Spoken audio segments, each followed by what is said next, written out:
What's up, guys? Welcome back to Newswave. So hopefully you had a good weekend. Overall, I had a lot of fun. We took apart a Panasonic Q, which is the GameCube that never made it out of Japan, really, unless you imported it, and it played full-size DVDs, which was pretty interesting to see how terribly built that thing was, how overly complicated it was. Otherwise, though, we did the podcast, and I actually played a lot of Dragon Quest Builders 2, and I'm having a lot of fun with it. I'm going to keep playing it up until, to be honest, this Friday when Ultimate Alliance 3 comes out, and then I'm going to be on that for a while. Then we got Fire Emblem, then we get into August, September, and it really starts to, the snowball starts to take effect where all these games start coming out. But definitely Ultimate Alliance 3 this Friday. Today, guys, we have a bunch of stuff to go over, actually. We may have seen Luigis Mansion 3's release date put out, and it's about where I'd expect it to be and probably where you're thinking it is also. And oh man, the Turbografx Mini is looking absolutely insane. It looks amazing. We're going to go over that because we had the full list of games put out there, and it's a bit odd because they're going in a different direction that the other manufacturers have gone with their mini systems. As always, guys, enjoy these videos. Make sure you hit the like button. It does help out, and get subscribed so you can keep up to date on all gaming news going through the week, as I do this every weekday morning, 8 a.m. Eastern time. And we're going to actually start today with some quick news. We're going to start with, interestingly enough, Yokai Watch 1. Yeah, the one that released on the 3DS back in 2013. Well, it seems that it's actually coming to the Switch as well. September 20th, actually, is so far what we've seen. Actually, the weird thing here was Level 5 strangely announced this on their official virtual YouTuber channel. It was a strange thing to see, but they say that the same day that Ni no Kuni is coming out from Level 5, they're developing that, Yokai Watch 1 from 2013 on the 3DS is coming out. That's the same day that the Switch Lite comes out. That's the same day that Link's Awakening comes out. It's going to be a pretty expensive day for a lot of people, especially if you're getting multiple Switch Lites and you want to get Ni no Kuni and then you want to grab this randomly announced Yokai Watch. I actually didn't really play the first one at all on the 3DS back then, and as we've seen already, 3DS games like Monster Hunter, for example, that go from the 3DS to the Switch get a nice little bump in resolution and generally frame rate and everything, so maybe I'll check it out, although I'll be honest, that day is all about Link's Awakening, so even if I get it, it's probably going to go on the back burner for a while, and maybe even slip into my backlog. Also, do you remember we talked about how there was going to be this really weird stream, this big anniversary stream for Dragon Quest IX? Well, they had it, and unfortunately no big announcement came out of it. You probably would have at least heard some rumblings of it, people getting really excited. That didn't actually happen. What was really odd about this is they had series creator, directors, developers all pretty much show up on stream to talk about Dragon Quest IX and talk about how great it would be to have a Switch port. I know, it was strange. They were talking about how the Switch port and a mobile phone port would be 1A and 1B. Those would be the two ways they would go with it, although they kept seemingly going back to the Switch. And I'm trying to figure out why they even did this, unless they're trying to see if there is enough interest there for Dragon Quest IX to be ported over. I feel like there is enough interest. I think, look, Dragon Quest sells okay. It's not like this big thing in the West, but it's massive in Japan.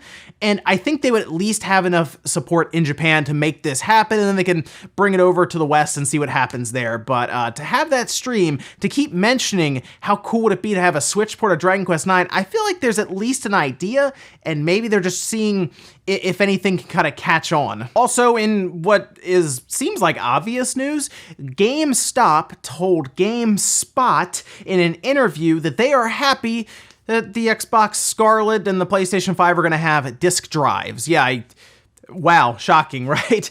This isn't obviously surprising to anyone, because if they didn't have disk drives, they would be in a massive panic right now, because then they would be heavily reliant on specifically their statues and the Switch that obviously sells cartridges. And what's odd here is GameSpot was talking with Frank Hamilton, who is their retail chief officer, about all of this, and they even talked about at one point how Red Dead Redemption 2 could be 400 gigabytes in 8K. I think they just multiplied and they were like, well, 8K is this much to 4K, so it has to go up this much, because Redemption 2 is pretty large. It's over 100 gigabytes at this point, so I think they just did some multiplication there. However, it does beg the question, how many Blu-rays do you start packing in, or do we go to the next step up from Blu-ray, which I believe is what, Blu-ray X or whatnot, and you get into quad layer Blu-rays, or you get a new medium, or Is it worth building a new medium or just going to digital and having all of us just download 500 gigabytes worth of a game?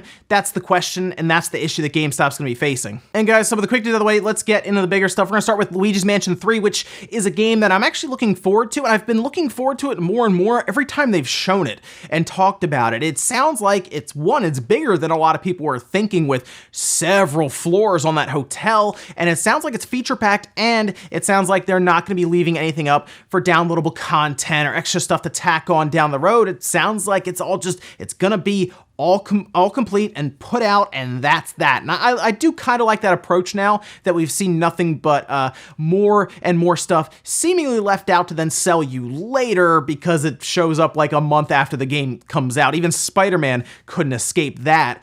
So to hear about this is good, and it sounds like it's going to be falling into kind of where we thought it would be coming out. Now, I mean, think about last year. We had Luigi's Mansion, the remake for the 3DS from the GameCube, that released in the second week of October, and here we are now with Amazon Mexico listing that this year Luigi's Mansion 3 could be releasing October 4th. That's a Friday, and it does make sense. Now, Nintendo, of course, has not actually said anything about a release month yet. They keep saying 2019. And I think the way this is going to work is randomly one day on Twitter, they're just going to drop the release date. And I think it's going to be soon, considering if it is October 4th, like we're figuring at this point, that's actually coming up pretty quick. That's less than 3 months away at this point, and they want to make sure there's time for solid pre-orders, shipments, and getting all the logistical stuff in the background done and ready to go with a date in mind. So yeah, October 4th, honestly, with what we've seen from some of these leaks before leading up to an announcement, which I think is like a week away, to be honest, an announcement of a release date,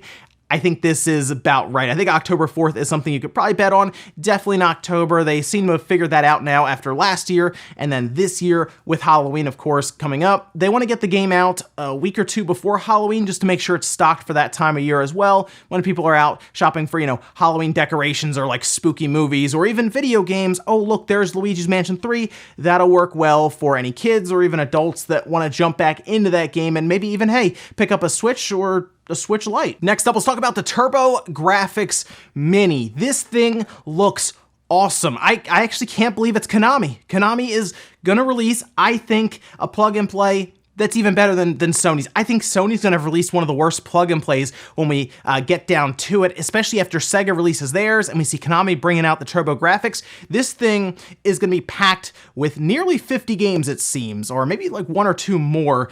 It's kind of tough because some are overlapping a bit and there's some regional differences between a few, so they're kind of the same game. Let's take a look at some of the lists here because, believe it or not, they're gonna have a set amount of Japanese games and American games, so in English, but they're going to be on the same system. They're not going to split them up like we've seen with like Nintendo having a Super Famicom Mini, for example, and a Super Nintendo, and you have different games on either one. Not the case here. Even Sony did that with the PlayStation Classic. No, they're just any of these Turbografx Minis you want to get, they just have all the games on it, and hey, some are in Japanese, that's the way it is. But let's take a look at the list here, and you can see several that look really good. Alien Crush, for example, was already announced. Then we have Victory Run, Blazing Lasers. Then if you drop down, we have Space Harrier, which is great. Bonk's Revenge, awesome. And then yes, we do have Bomberman 93. Ys Book 1 and 2 is great, even though that's a CD game, they still drop that on there, which is awesome. But then if you get down to the Japanese games, there's 26 PC Engine titles. They're all in Japanese, but yes, you're seeing that right. Snatcher is one of them, and here's the deal, okay? So you're looking at the list here. Awesome titles. Of course, some of them are all these ones here are Japanese. You don't need to read for a lot of them, but man, if they could get Snatcher in English, Konami, I'm telling you, you have a massive hit. Now, if you don't know, Snatcher was localized on the Sega CD. It didn't sell well, and it's tremendously expensive online. If you can make this happen, Konami, just get that thing localized, translated, and everything. We have something big here, big time. So get Snatcher localized. That'd be amazing. I would love that. I mean, it's still cool that it's there. It's just, it's not in English. That's a shame.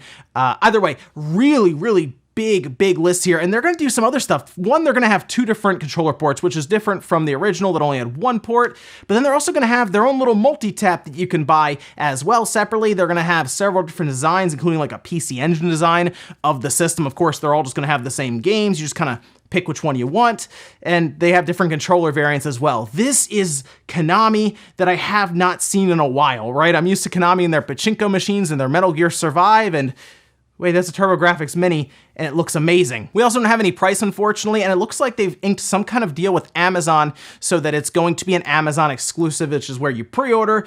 No word on if it's going to show up in retail stores or anything. Just at this time, you have to go on Amazon, and we're just waiting for anything to open when it comes to getting a ticket in line, but I'm definitely grabbing at least one of these. I might lean towards that PC Engine design because it looks really, really cool, but I mean, any of them would be great to have, so I'm picking one up definitely when it's ready to go. Next up, if you picked up CTR Crash Team Racing on the Switch, you may have noticed that the load times are pretty long. That's something I think pretty much everyone's noticed. I've also noticed that Dragon Quest Builders 2, those load times when you first jump in are very long. Like, it feels like it takes forever. I've started to just leave mine in sleep mode and save, and occasionally exit out to back up to the cloud and then just leave it in sleep mode, just because of how long that initial load time takes. But we do know that there is a boost mode that we've seen Nintendo take advantage of in things like Mario Odyssey and Zelda, and now it looks like CTR is going to be leveraging that with Activision putting out a patch 1.05, and you can actually see in the patch notes that they do talk about boost mode, which should increase load times, and this is good. This is something I want to see most developers use because it is a very clever way to fix load times, maybe a bit longer, by overclocking the CPU to quite a bit higher in terms of frequency, but only for the length of that load time. Again, we talked about it before, and that will do things like not spike heat so bad that it will do any damage or throttle or anything. It's gonna do it for a couple of seconds, and we've seen it cut down on load times tremendously. So I hope more and more developers use this. I hope more launch with that actually, rather than have to patch it later, because the load times with some of these games are kind of painful. So great idea by Nintendo. Really happy to see third parties start to use it, and hopefully that means that more and more load times that show up in these games going forward are just shortened by default. We don't even have to read about a boost mode getting added. And in our last bit of news, let's talk about the mess that is Shenmue 3. We of course talked about the Epic Game Store exclusivity that seemed to get dropped out of nowhere for PC gamers. They weren't happy, they had backed it, and now they're being told, after seeing Steam for so long on those surveys and everything, that it was gonna be Epic Game Store exclusive. However, they are allowed to have refunds and everything, but it doesn't get any better at this point. In fact, everything that's happening right now is under a magnifying glass, and they keep messing up, and it's blowing my mind how much they can't get out of their own way. But now it's been reported that backers will actually have to buy things like the season pass separately. They won't have access to all of the pre-order bonuses that are being scattered right now by retailers. And I'm looking at this game and I'm saying, man, they really are monetizing this thing like crazy. Like, why does this thing have a season pass in the first place? I'm not really sure, considering backers put in so much money, right? This thing raised over $6 million, and yeah, I know they got some help from outside sources, including the Epic Game Store. I'm confused why there's so much going on in terms of pre-order bonuses, digital deluxe versions that, again, backers don't have access to unless you separately, I guess, or go through retailers and pre-order it there, and then the season pass. It's all over the place right now, and we just talked about it being under a magnifying glass, and I feel like they have a lot to make up to the backers that helped even make this game a possibility, a reality at this point, and they keep coming to them with bad news. It really is mind-blowing at this point. Now, I will say, there was never anything in written form or anything that said, hey guys, we'll have a season pass for you, you'll get the digital deluxe version. However, it seems like they decided on monetizing all this stuff even further after the fact, after all this stuff was backed and everything, and that's unfortunately the landscape of the gaming just in general, where you have season passes, you have loot boxes, you have everything else under the sun to make money, and they even said that they weren't obviously gonna be completing the entire story anyway here, so it feels incomplete from that standpoint, where a lot of Shenmue fans thought this was gonna be the big conclusion of the story, the big build-up and climax, and that's not happening, and then they're also gonna have to go out of the way a bit more to get the entire story. It just feels weird, it doesn't feel great, so unfortunately, just more piling on there for Shenmue 3. This game just needs to come out, and unfortunately, they delayed it. And we'll finish up with the comment of the day from Friday. This one, as you're seeing here, is from Mother of Anarchy saying, I've never liked my husband's 3DS, but my 2DS XL is still one of my favorite consoles. The Switch is too expensive to carry around with me. And that's one thing that I think the 2DS XL, even the 2DS, just because it's cheap by nature, is that it is, they're just more durable. The clamshell design is always me better than a big front-facing screen that's just there. That, and you have the mechanical issue with the Joy-Cons having to come off, and if you drop it, it can hurt the railings and everything. Sure, the new, I guess the Switch Lite that's coming out will help with that somewhat because it's one solid piece, but it still does not fix the issue with a clamshell design. So Nintendo is probably still looking at the 2DS, which is $80, and then the 2DS XL, which is $150, so only $50 cheaper, but it's a clamshell that is more durable and it would work well for kids, or in your case, traveling. So I think there is still an advantage there, but I think a lot of us are just ready for the 3DS to just go away. We don't really need it anymore. The Switch Lite, a new Switch, you know, we're already kind of moving on. I think most people are just ready for Nintendo 2 as well. And guys, gonna do it here for Newswave. Thank you so much for tuning in. Make sure you guys like the video if you liked it, dislike it if not. Leave comments down below about everything we talked about, whether it's Luigi's Mansion's release date. What do you think about that, October 4th? I'm ready because that's a bit closer, you know, than I thought it would be, like midway to end of October. I hope it is like right in that first week just to get that out so I can start playing it. Also, what do you think about that Turbografx Mini? Did you experience it back then? Because I think a lot of people did not, but is it worth jumping into now if you didn't? Because that lineup is looking pretty good. They just got a localized snatcher and they got a home run right there. Thanks guys for watching, and I'll see you next time.